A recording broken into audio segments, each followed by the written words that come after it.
เฮาจะสังเกตแนวใดว่าจิตใจของเฮานั้นอยู่ไสวิธีสังเกตง่ายๆก็คือถ้าเมื่อใดเฮามีสติ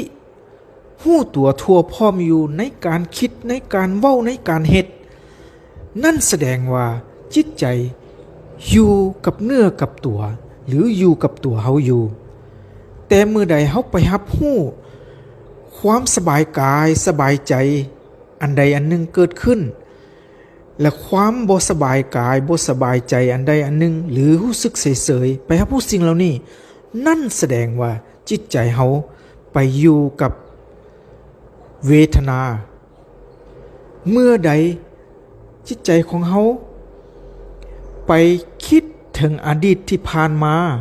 ว่าเฮาเคยเฮ็ดสิ่งนั้นสิ่งนี้อยู่ผ่านมาจะดีหรือบ่ดีก็ตามเมื่อนั้นแสดงว่าจิตใจของเฮาไปอยู่กับความทรงจำหรือว่าสัญญาเมื่อใดเฮาไป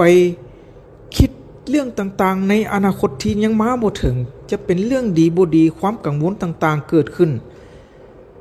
นั่นแสดงว่าจิตใจของเฮาไปอยู่กับความคิดปรุงแต่งฉะนั้นจิตใจของเฮาบ่นอกเหนือจาก4บอนนี้คือร่างกายความรู้สึก